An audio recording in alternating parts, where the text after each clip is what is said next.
L'histoire commence devant un centre commercial, où une femme sort en tenant sa petite fille par la main. Après quelques pas, elle se rend compte qu'elle a laissé son téléphone à l'intérieur.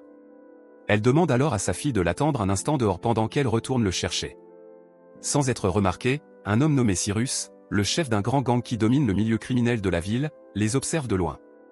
Dès que la mère disparaît dans le centre commercial, la fillette devient immédiatement une cible.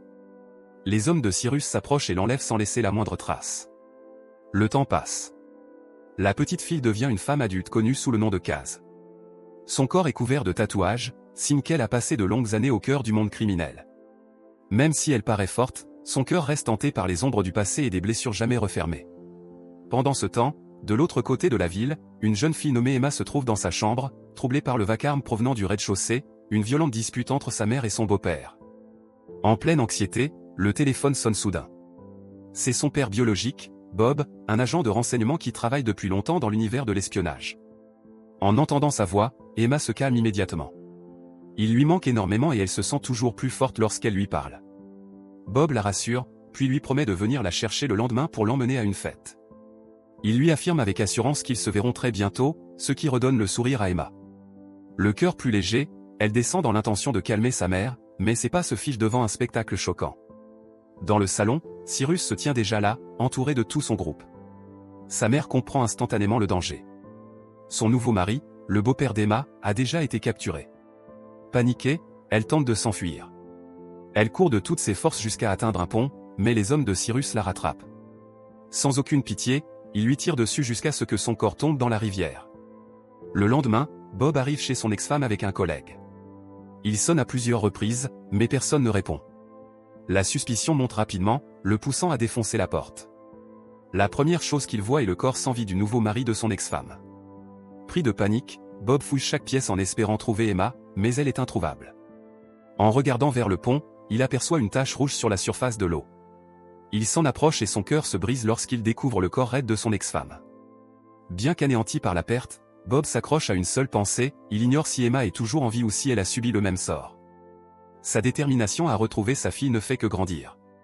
Quelques jours plus tard, les funérailles de son ex-femme et de son mari ont lieu. Bob y assiste, mais son esprit est rongé par l'angoisse.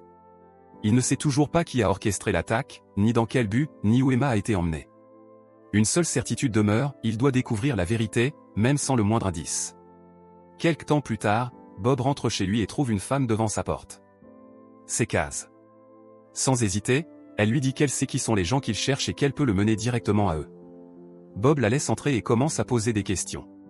Kaz révèle alors que le chef du groupe s'appelle Cyrus, un puissant baron du crime qui contrôle presque tout le réseau criminel de la ville.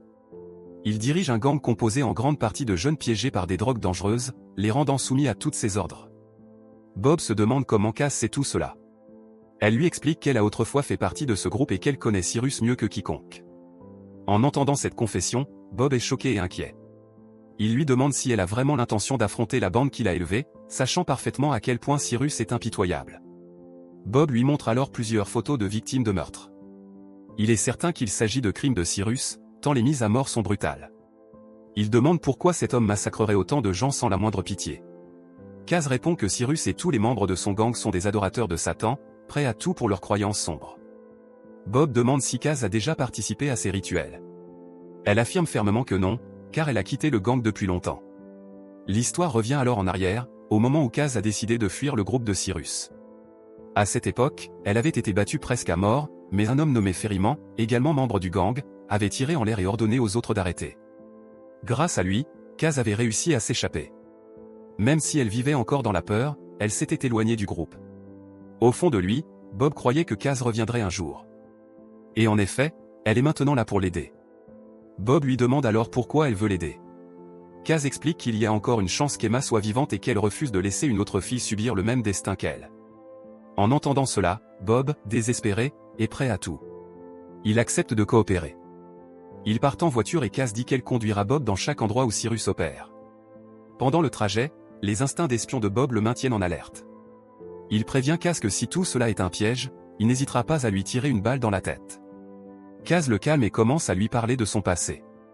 Elle explique qu'elle a été enlevée par Cyrus à l'âge de 11 ans. Depuis, elle a été forcée de vivre une vie de souffrance indescriptible. Elle a vu de ses propres yeux des horreurs pires que l'enfer. C'est pourquoi, si elle peut sauver ne serait-ce qu'une seule fille de ce destin, elle le fera sans hésiter. Pour elle, Emma suit désormais la même route et elle veut l'en empêcher. En entendant cela, Bob commence à faire confiance à Kaz. Ils arrivent bientôt chez Ferryman. Celui-ci est choqué mais heureux de revoir Kaz.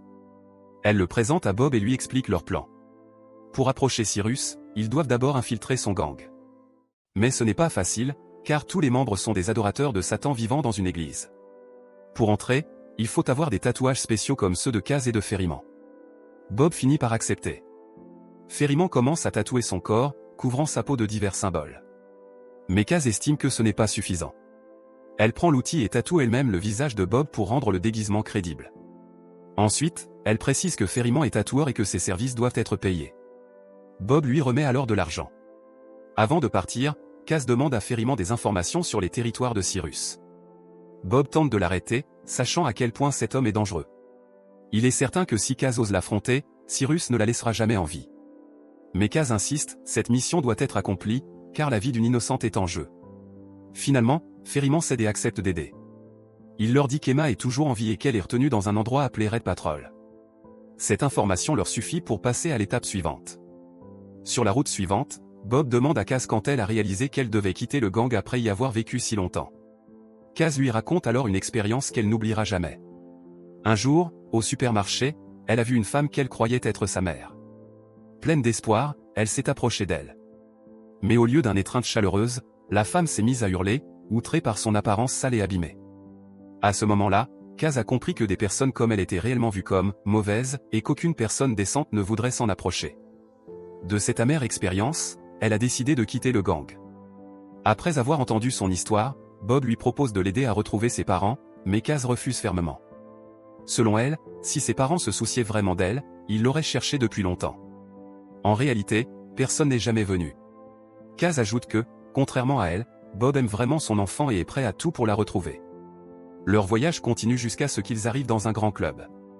À l'intérieur, Kaz s'approche immédiatement d'un homme nommé Errol. Elle fait semblant de vouloir entamer une conversation, affirmant qu'elle a toujours voulu le rencontrer. Errol la regarde avec méfiance, puis vérifie son bras pour voir si elle consomme toujours de la drogue. Il y découvre une marque d'injection encore fraîche et se montre satisfait, pensant que Kaz est vraiment défoncé et ne tente pas de le tromper. De loin, Bob observe avec doute. Il pense qu'une fille droguée ne peut pas l'aider. Il commence même à croire que Kaz se sert de lui pour son propre intérêt. Il décide alors de la laisser. Mais Kaz s'en rend rapidement compte et court après lui, demandant ce qui ne va pas. Bob insiste sur le fait qu'il ne veut pas travailler avec une junkie. Kaz lui crie avec émotion qu'elle ne prend aucune drogue. Elle s'est injectée seulement pour tromper Errol, car elle savait qu'il n'accepterait jamais de lui parler si elle était lucide. En entendant cela, Bob comprend que Kaz est en réalité parfaitement claire d'esprit et qu'elle essaie seulement de l'aider. Il s'excuse et lui demande quelles informations elle a pu obtenir d'Errol. Kaz explique qu'Errol prévoit de rencontrer Cyrus ce jour-là et qu'ils n'ont qu'à le suivre. Ils attendent patiemment. Quand Errol sort, Bob demande à Kaz de le suivre seul. Selon lui, si c'est lui qui le suit, Errol serait immédiatement méfiant et ne rejoindrait jamais Cyrus. Bob parvient à convaincre Kaz de lui faire confiance et lui promet de la retrouver plus tard. Kaz accepte finalement et commence à suivre Errol. Mais après avoir marché un long moment, les hommes d'Errol l'attrapent immédiatement. Dès le début, ils avaient déjà été méfiants à son égard et étaient convaincus que ses intentions n'étaient pas honnêtes. Ils l'amenèrent alors devant Cyrus. À son arrivée, Cyrus interrogea immédiatement Kaz. Il lui demanda pourquoi elle suivait ces hommes et ce qu'elle voulait réellement. Kaz mentit en disant qu'elle voulait réintégrer le gang. Mais Cyrus ne la crut pas si facilement. Il éclata de rire d'un ton cynique et souligna qu'il n'était pas stupide à ce point. Il continua de la forcer à dire la vérité. Comme Kaz restait silencieuse, elle fut brutalement battue. Même sous la pression, Kaz insista en affirmant qu'elle voulait seulement revenir dans le groupe. Finalement, Cyrus se calma un peu et demanda à Kaz si elle souhaitait vraiment revenir. Lorsqu'elle répondit oui, Cyrus lui tendit un pistolet et expliqua que dans son gang, il n'y avait aucune place pour les traîtres. Il dit qu'Errol était un traître qui le volait depuis longtemps.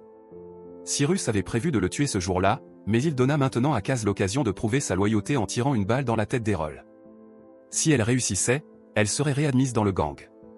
Kaz prit le pistolet et s'avança.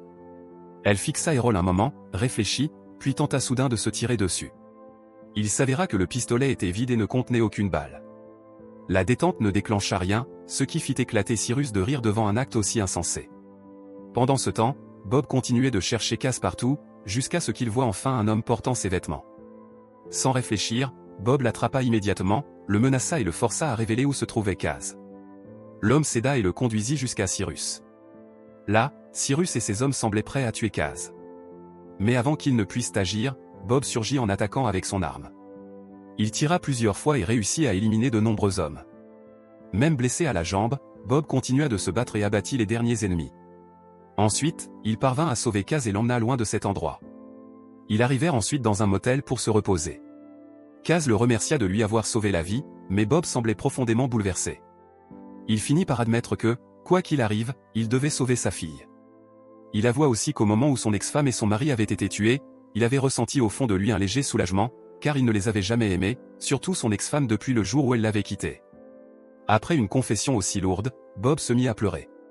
Kaz tenta de le réconforter en lui disant que tout irait bien et qu'il retrouverait bientôt sa fille. Ne t'en veux pas, le lendemain, ils sortirent. Alors que Bob s'apprêtait à monter dans sa voiture, il vit l'un des hommes de Cyrus, couvert de tatouages, debout devant lui. En baissant les yeux, Bob aperçut un serpent venimeux que l'homme avait déposé là. Le serpent le mordit immédiatement. Bob, souffrant, chancela dehors alors que le serpent restait accroché à lui.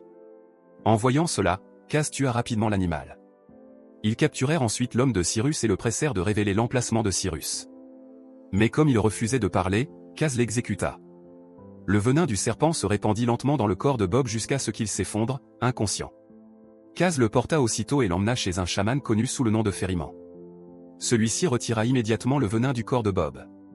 Lorsque Bob se réveilla, il vit Ferryman devant lui. Il lui demanda depuis combien de temps il était là, et Ferryman répondit qu'il y était allongé depuis 2 jours et que le traitement était toujours en cours. Mais il le rassura en lui disant qu'il allait tout arranger.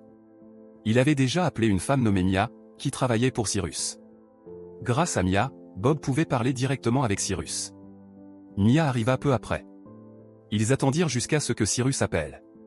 Lorsque l'appel arriva enfin, Mia transmit le message, ils avaient une fille nommée Emma et voulaient la récupérer à tout prix. Si Cyrus leur rendait Emma, il le laisserait tranquille.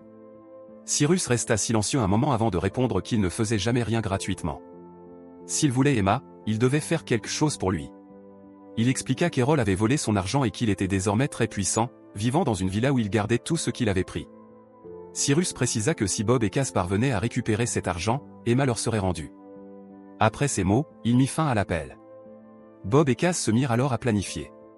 Ils savaient qu'atteindre la villa d'Errol ne serait pas facile, car c'était un lieu central de transaction de drogue. Mais s'ils se présentaient avec de la marchandise, ils pourraient entrer. Ils contactèrent donc Errol en lui disant qu'ils avaient une grande quantité de drogue. Ils prirent un sac contenant un pistolet caché, puis se rendirent chez lui.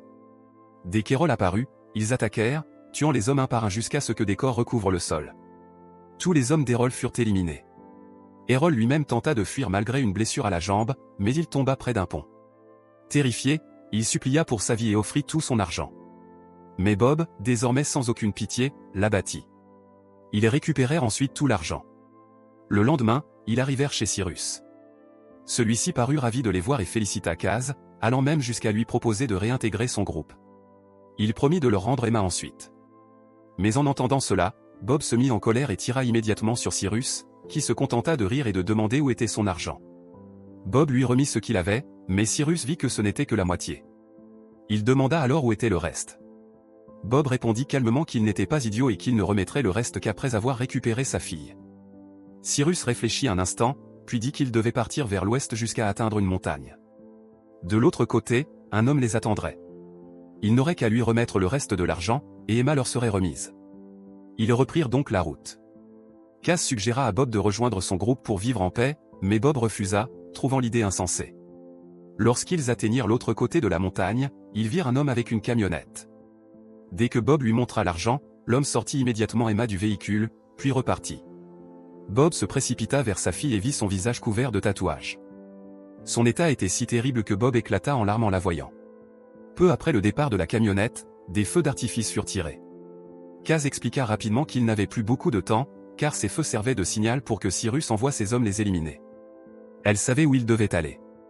Ils roulèrent jusqu'à la tombée de la nuit et atteignirent un endroit isolé. Kaz insista, il n'y avait que 2 options, tuer tous leurs ennemis ou être tué. Bob était désormais prêt à tuer quiconque se mettrait en travers de sa route. Il mit d'abord Emma en lieu sûr, lui donna une arme et lui ordonna de tirer sur toute personne qui s'approcherait, excepté lui et Kaz. Puis il versa de l'essence tout autour de la zone pour que personne ne réalise que c'était un piège. Lorsque les voitures de Cyrus, remplies d'hommes armés, arrivèrent, Bob alluma le feu. Les véhicules explosèrent les uns après les autres. Mais il restait encore beaucoup d'hommes de Cyrus. Ils attaquèrent, et Bob commença à les abattre un par un. Pendant ce temps, Kaz se tenait en hauteur avec un fusil de sniper, tirant sur tous ceux qui tentaient d'échapper à Bob. L'endroit se transforma en véritable massacre, jonché de corps et de cris. Un homme parvint à atteindre Emma, mais celle-ci, déjà préparée par son père, le tua. Peu après, une nouvelle explosion retentit et le calme revint. Quand tout fut terminé, Emma sortit de sa cachette et vit son père gravement blessé. Elle le souleva et l'emmena au poste de police. Bob reçut des soins. Quelque temps plus tard, une fois rétabli, Bob retrouva Kaz au commissariat. Il la remercia, car c'était grâce à elle qu'il avait pu récupérer sa fille. Il lui dit ensuite qu'il souhaitait qu'elle commence une nouvelle vie. Il lui révéla même qu'il avait retrouvé la trace de sa mère. Depuis la disparition de Kaz, sa mère avait longtemps essayé de la retrouver, mais n'y étant jamais parvenue, elle avait fini par accepter qu'elle ne reviendrait plus et avait poursuivi sa vie. Bob donna à Kaz l'adresse et le numéro de sa mère.